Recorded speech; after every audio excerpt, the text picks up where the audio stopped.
Hi all അസ്സാം വലൈക്കും. Welcome back to my dream small business YouTube channel. അപ്പോൾ കഴിഞ്ഞ വീഡിയോയിൽ മീഷോയിൽ സെല്ലറായി സ്റ്റാർട്ട് ചെയ്ത എക്സ്പീരിയൻസിനെ കുറിച്ചാണ് ഞാൻ പറഞ്ഞത്.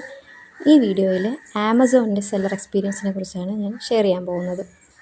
താല്പര്യമുള്ളവർക്ക് കയറി നോക്കാം കേട്ടോ. അപ്പോൾ ഈ ചാനലിന് എൻ്റെ സ്മാൾ ബിസിനസ്സിനെ കുറിച്ചും ഇ കൊമേഴ്സിനെ കുറിച്ചുള്ള ഇൻഫർമേഷൻസൊക്കെയാണ് ഞാൻ ഷെയർ ചെയ്യുന്നത്. നിങ്ങൾക്ക് യൂസ്ഫുൾ ആണെങ്കിലോ ഇഷ്ടപ്പെടുവാണെങ്കിലോ എൻ്റെ ചാനലൊന്ന് സബ്സ്ക്രൈബ് ചെയ്യണം, ഷെയർ ചെയ്യണം, സപ്പോർട്ട് ചെയ്യണം, ലൈക്ക് ചെയ്യണം. കുട്ടികളൊക്കെ ഉള്ള വീട്ടമ്മമാർക്കോ അല്ലെങ്കിൽ എന്തെങ്കിലും എക്സ്ട്രാ ഇൻകം വേണമെന്ന് ആഗ്രഹമുള്ള ആർക്ക് വേണോ വീട്ടിലിരുന്ന് ബിസിനസ് ചെയ്യാം. എനിക്ക് 3 കുട്ടികളാട്ടോ. അപ്പോൾ താല്പര്യമുള്ളവർക്ക് എൻ്റെ വീഡിയോ കണ്ടാൽ എന്തായാലും യൂസ്ഫുള്ളാവും. അപ്പോൾ ഞാൻ എൻ്റെ ആമസോണിലെ സെല്ലർ എക്സ്പീരിയൻസിനെ കുറിച്ച് പറയാം. ആമസോണിൽ സെല്ലർ അക്കൗണ്ട് സ്റ്റാർട്ട് ചെയ്യണമെങ്കിൽ GST മസ്റ്റാണ്. അപ്പോൾ ഞാൻ GSTക്ക് മാർച്ചിൽ അപ്ലൈ ചെയ്തിരുന്നു. ഏപ്രിൽ 2 എനിക്ക് GST കിട്ടി.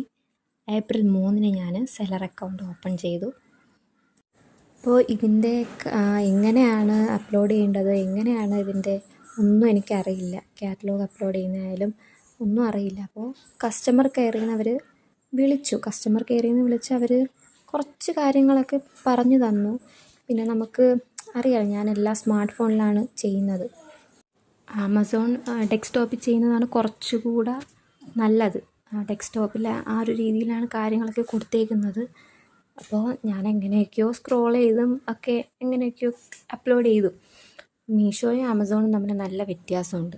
അത് ഞാൻ എന്തായാലും ഒരു വീഡിയോ ആയിട്ട് ചെയ്യുന്നതായിരിക്കും. മീഷോ പോലെ ആയിരിക്കും ആമസോൺ എന്ന് വെച്ചാണ് ഞാൻ അപ്രോച്ച് ചെയ്തത്. പക്ഷേ അല്ല, ആമസോണും മീഷോയും തമ്മിൽ നല്ല ഡിഫറൻസ് ഉണ്ട്. സെല്ലർ എന്നുള്ള രീതിയിൽ ഞാൻ ചെയ്ത എൻ്റെ എക്സ്പീരിയൻസ് വെച്ചതിൽ പറയുന്നതാണ്. മീഷോയും ആമസോണും തമ്മിൽ നല്ല ഡിഫറൻസ് ഉണ്ട്. അത് ഞാൻ എന്തായാലും ഒരു വീഡിയോ ആയിട്ട് ചെയ്യുന്നതായിരിക്കും. ആമസോൺ കുറച്ചുകൂടെ സ്ട്രിക്റ്റാണ്. മീഷോ ആണെങ്കിൽ കുറച്ച് ലിബറലാണെന്ന് പറയാം, കുറച്ച്. അപ്പോൾ എൻ്റെ ഫസ്റ്റ് ഓർഡർ വന്നതെന്ന് വെച്ചാൽ കേട്ടോ, ഏപ്രിൽ ആമസോണിൽ നമ്മൾ ഫോട്ടോ അപ്ലോഡ് ചെയ്യുമ്പോൾ അതിൻ്റെ ബാക്ക്ഗ്രൗണ്ട് വൈറ്റ് ആയിരിക്കണം, അത് മസ്റ്റാണ്. അങ്ങനത്തെ കുറച്ച് കാര്യങ്ങളൊക്കെ ആമസോണിന് ഉണ്ട്. ഫ്ലിപ്കാർട്ട് പിന്നെ ആമസോണിനേക്കാളും സ്ട്രിക്റ്റാണ്. അത് ഞാൻ വേറൊരു വീഡിയോ ആയിട്ട് ചെയ്യുന്നതായിരിക്കും. ഫ്ലിപ്കാർട്ടിനെ കുറിച്ച് എനിക്ക് സെല്ലിംഗ് ഇല്ല, എന്നാലും ചെയ്യുന്നതായിരിക്കും. അപ്പോൾ ആമസോണിൽ എൻ്റെ ഫസ്റ്റ് ഓർഡർ വരുന്നത് ഏപ്രിൽ 27 ഇയറിംഗ് ആണ് ഓർഡർ വരുന്നത്. അപ്പോൾ ഇയറിങ്ങിന് ഞാൻ ഇട്ട പ്രൈസ് എന്ന് വെച്ചാൽ 99 രൂപയാണ് ഇട്ടത്. 99 രൂപ ഇട്ടു. എനിക്ക് എങ്ങനെ ഈ പ്രൈസിങ്ങിനെ കുറിച്ചൊന്നും വലിയ ഐഡിയ ഉണ്ടായിരുന്നില്ല. ആമസോണിൽ എങ്ങനെയാണ് പ്രൈസിങ് ചെയ്യുന്നതിനെ കുറിച്ചൊരു ഐഡിയ ഉണ്ടായിരുന്നില്ല. മീഷോയിൽ പ്രൈസിങ് ചെയ്യുന്ന അതേ രീതിയിലാണ് ഞാൻ ആമസോണിലിട്ടത്. പക്ഷേ അത് ലോസ് ആയിരുന്നു. എനിക്കത് ഒരു പ്രോഫിറ്റും കിട്ടിയില്ല. ഞാൻ എടുത്ത പൈസ പോലും എനിക്ക് കിട്ടിയില്ല. ആമസോണിന് കമ്മീഷൻ കാര്യങ്ങളൊക്കെ ഉണ്ട്. പിന്നെ പാക്ക്, ലേബല് കാര്യങ്ങളെല്ലാം കൂടെ വന്ന് വൻ നഷ്ടം. മൊത്തത്തിലെ ഒരു ഒരിതായിരുന്നു ഫസ്റ്റ് ഓർഡർ എന്ന് പറയുന്നത്. അപ്പോൾ അന്ന് ഓർഡർ വന്ന പിറ്റേ ദിവസമാണ് കൊറിയർ ബോയ് വിളിക്കുന്നത്. നമ്മൾ പാക്ക് ചെയ്ത് എപ്പോഴാണ് നമുക്ക് ഷിപ്പ് ചെയ്യാൻ പറ്റുന്നത് ഇതെല്ലാം നമ്മൾ അതിൽ കൊടുത്തതിന് ശേഷം കൊറിയർ ബോയ് എന്നെ ഒരു തവണ വിളിച്ചു. അപ്പോൾ ആ കാൾ എനിക്ക് അറ്റൻഡ് ചെയ്യാൻ പറ്റിയില്ല. അപ്പോൾ ഞാൻ വിചാരിച്ചു വീണ്ടും വിളിക്കുമായിരിക്കും. മീഷോയിലൊക്കെ അങ്ങനെ കേട്ടോ, ഒരു ദിവസം വന്നില്ലെങ്കിൽ പിറ്റേ ദിവസം വരും. അന്നും വരാൻ പറ്റില്ല, അല്ലെങ്കിൽ നമുക്ക് കൊടുക്കാൻ പറ്റിയില്ലെങ്കിൽ അതിൻ്റെ പിറ്റേന്ന് വരും. അങ്ങനെയൊക്കെയാണ്. അപ്പോൾ ഞാൻ വിചാരിച്ചു വീണ്ടും വരുമായിരിക്കും എന്ന് വിചാരിച്ച് വെച്ചിരുന്നു. അപ്പോൾ 1 വീക്ക് കഴിഞ്ഞിട്ടും വന്നില്ല. ആ ഓർഡർ ക്യാൻസലായിപ്പോയി. അപ്പോൾ എനിക്ക് മെസ്സേജ് വരുന്നു, ഓർഡർ ക്യാൻസലായിപ്പോയി, ഇനി 100% ഫൈൻ ഈടാക്കുന്നതായിരിക്കും എന്നും പറഞ്ഞ് വന്നു. ആമസോണിന് അങ്ങനെയൊക്കെ ഉണ്ട്. പിന്നീട് ഞാൻ പ്രൈസ് ചേഞ്ച് ചെയ്തു. ആ ഇയറിങ്ങിന് തന്നെ 189 രൂപ ഞാൻ ഇട്ടു. പിന്നീട് എനിക്ക് ഓർഡർ വരുന്നത് മെയ് 3 വീണ്ടും ആ ഇയറിങ്ങിന് തന്നെയാണ് വന്നത് ഓർഡർ. അപ്പോൾ അത് ഞാൻ കഴിഞ്ഞ തവണത്തെ മിസ്റ്റേക്കുകളെല്ലാം ഓർത്ത് ഇപ്രാവശ്യം കറക്റ്റ് ചെയ്യണമെന്ന് വിചാരിച്ച് അത് പാക്ക് ചെയ്തു. ലേബൽ ഡൗൺലോഡ് ചെയ്യാൻ എനിക്ക് ആദ്യത്തെ ഓർഡറിനൊന്നും അറിയില്ലായിരുന്നു. അത് ഞാൻ എങ്ങനെയൊക്കെയോ തപ്പിപ്പിടിച്ചൊക്കെ ഡൗൺലോഡ് ചെയ്തു. മെയ് 3 എനിക്ക് അടുത്ത ഓർഡർ വരുന്നത്. അത്രയും ഒരു ഡിസ്റ്റൻസ് ഉണ്ടായിരുന്നു. അപ്പോൾ ഞാൻ മൊബൈൽ വീണ്ടും ഡൗൺലോഡ് ചെയ്തു. എല്ലാ മൊബൈലിലാട്ടോ ചെയ്യുന്നത്. ഞാൻ മൊബൈലെന്ന് എടുത്തെടുത്ത് പറയാൻ കാരണം ആമസോൺ ഡെസ്ക്ടോപ്പ് ചെയ്യാനാണ് കുറച്ചുകൂടെ നല്ലത്. അതുകൊണ്ട് അങ്ങനെ എടുത്തെടുത്ത് പറയുന്നത്. അപ്പോൾ അന്നത്തെ ദിവസം എനിക്ക് ഷെഡ്യൂൾ ഇട്ടേക്കുന്ന ടൈമിന് ഞാൻ ഫോണ് കയ്യിൽ തന്നെ വെച്ചിരുന്നു. ഫോണെങ്ങ് മാറ്റി വെച്ചില്ല. കൊറിയർ ബോയ് വിളിക്കുകയാണെങ്കിൽ അപ്പോൾ തന്നെ അറ്റൻഡ് ചെയ്യാൻ വേണ്ടിയിട്ട്. അപ്പോൾ കൊറിയർ ബോയ് വിളിച്ചു, ഞാൻ സാധനം കൊടുത്തു, അവർ പോയി. പിന്നെ നമുക്ക് കൊറിയർ ബോയ്ക്ക് കൊടുക്കാൻ പറ്റിയില്ലെങ്കിൽ നമുക്ക് സെൽഫായിട്ട് ഷിപ്പ് ചെയ്യാൻ പറ്റും. അങ്ങനൊരു ഓപ്ഷൻ ആമസോണിലുണ്ട്. എനിക്കത് പിന്നീടാണ് മനസ്സിലായത്. നമ്മളത് കാറ്റലോഗിൽ അപ്ലോഡ് ചെയ്യുമ്പോൾ തന്നെ അവരങ്ങനൊരു ഓപ്ഷൻ ഇട്ടേക്കും. പക്ഷെ ഞാനത് ശ്രദ്ധിച്ചില്ല. അതൊക്കെ ഞാനിനി വരും വീഡിയോകളിൽ ചെയ്യുന്നതായിരിക്കും. അതിനെപ്പറ്റി കൂടുതൽ ഡീറ്റെയിൽ ആയിട്ട് പറയുന്നതായിരിക്കും. അപ്പോൾ അടുത്ത ഓർഡർ വരുന്നത് മെയ് 5-നാണ്. അപ്പോൾ അടുത്തത് ഞാൻ വീണ്ടും ആമസോണിനെ കുറിച്ച് വീണ്ടും കുറച്ചുകൂടെ നന്നായിട്ട് പഠിച്ച ഒരു ഓർഡറായിരുന്നു അത്. അപ്പോൾ അതും എനിക്ക് വൻ നഷ്ടമായിരുന്നു. ഞാൻ ഒരു സിലിക്കൺ ബക്കറ്റായിരുന്നു സെല്ല് ചെയ്തത്. അപ്പോൾ അതിന് ഞാനിട്ട പ്രൈസിൻ്റെ ഏകദേശം അടുത്ത് തന്നെ ഉണ്ടായിരുന്നു ഷിപ്പിംഗ് ഫീസ്.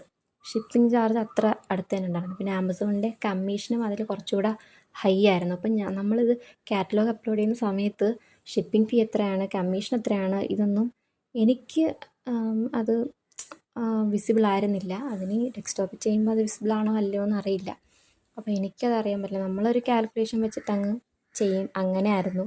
പക്ഷേ അതെനിക്ക് അതിന് വേണ്ടി അത് വൻ ലോസായി. അപ്പോൾ എല്ലാത്തിൻ്റെയും ഓരോ ഓർഡർ വരുമ്പോഴാണ് എല്ലാത്തിനെയും കുറിച്ച് മനസ്സിലാകുന്നത്. അപ്പോൾ പിന്നീട് ഞാനതിൻ്റെ പ്രൈസിങ്ങൊക്കെ മാറ്റി. അപ്പോൾ എന്തായാലും അതെനിക്ക് ഭയങ്കര ലോസായിരുന്നു, ഭയങ്കര നഷ്ടമായിരുന്നു. ഷിപ്പിംഗ് ഫീയും കമ്മീഷൻ, പാക്കിംഗ്, ലേബലിംഗ് എല്ലാം മറ്റു കാര്യങ്ങളെല്ലാം കഴിച്ച് എനിക്ക് അതിലൊന്നും തന്നെ ഉണ്ടായിരുന്നില്ല എടുക്കാനായിട്ട്. പിന്നെ നമ്മൾ തോൽവിയിൽ നിന്നാണല്ലോ എല്ലാ കാര്യങ്ങളും പഠിക്കുന്നത്. അങ്ങനെ ഓർത്ത് ഞാൻ സമാധാനിച്ചു.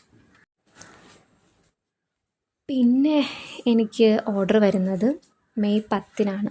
അതൊരു നെക്ലസ്സാണ് ഓർഡർ വന്നത്. അത് അത്യാവശ്യം സക്സസ് ആയിരുന്നു. വലിയ പ്രോഫിറ്റൊന്നുമില്ല. നമ്മൾ ആമസോണിൽ വലിയ പ്രോഫിറ്റ് വിചാരിച്ച് സെയിൽ ചെയ്തിട്ട് കാര്യമില്ല. കാരണം എന്ന് വെച്ചാൽ ഭയങ്കര കോമ്പറ്റീഷനാണ്. നമ്മളുടെ പ്രോഡക്റ്റൊക്കെ ആൾക്കാർ ശ്രദ്ധിക്കണമെങ്കിലോ അല്ലെങ്കിൽ ഓർഡർ ചെയ്യണമെങ്കിലോ അത്രയ്ക്കും താഴെ നമ്മൾ പ്രൈസ് ഇട്ടാലേ ചിലപ്പോൾ കിട്ടുള്ളൂ. അപ്പം ഞാൻ മിക്കതിനും പ്രൈസ് താഴെയാക്കി ഇട്ടിട്ടുണ്ട്. കാരണം എങ്ങനെയാണ് ഇതിൻ്റെ സംഭവം എന്ന് അറിയണമല്ലോ, ഓർഡർ കിട്ടാൻ വേണ്ടിയിട്ട്. അങ്ങനെ പലതും ഇട്ടിട്ടുണ്ട്. അങ്ങനെ എന്തായാലും ആ നെക്ലസ് എന്തായാലും എനിക്ക് സക്സസ് ആയി.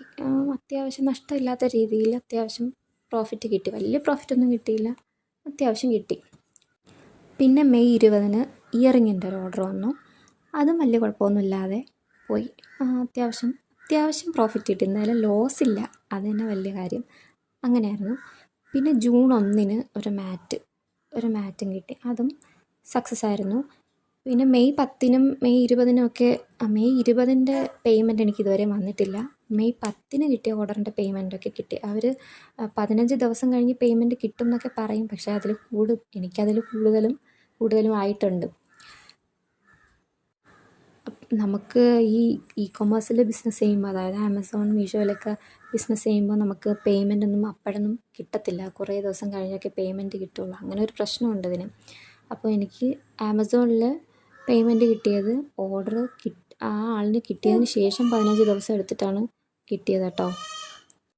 അപ്പോൾ ഇതാണ് എൻ്റെ ആമസോൺ സെല്ലർ സ്റ്റോറി. മീഷോ പോലെ വലിയ ഒരു എക്സ്പീരിയൻസ് എനിക്കുണ്ട്. എന്നെ സംബന്ധിച്ച് വലിയ എക്സ്പീരിയൻസാണ്, വലിയൊരു സ്റ്റോറി പറയാനായിട്ടില്ല. അപ്പോൾ അടുത്ത വീഡിയോയിൽ ഞാൻ ആമസോൺ വേഴ്സസ് മീഷോ അതായിരിക്കും ഇനി വീഡിയോ ചെയ്യുന്നത്. ആമസോണും മീഷോയും തമ്മിലുള്ള ഡിഫറൻസാണ് അടുത്ത വീഡിയോയിൽ ഞാൻ ഷെയർ ചെയ്യാൻ പോകുന്നത്. രണ്ടും തമ്മിൽ നല്ല വ്യത്യാസമുണ്ട് കേട്ടോ. അപ്പോൾ നിങ്ങൾക്ക് ഈ വീഡിയോ ഇഷ്ടമായെന്ന് വിചാരിക്കുന്നു. അപ്പോൾ കൊമേഴ്സിലൊക്കെ ബിസിനസ് ചെയ്യാൻ താല്പര്യമുള്ള ആൾക്കാർക്കൊക്കെ എൻ്റെ വീഡിയോ ഉപകാരപ്രദമാകും. അപ്പോൾ തീർച്ചയായും നിങ്ങൾ എൻ്റെ ചാനൽ സബ്സ്ക്രൈബ്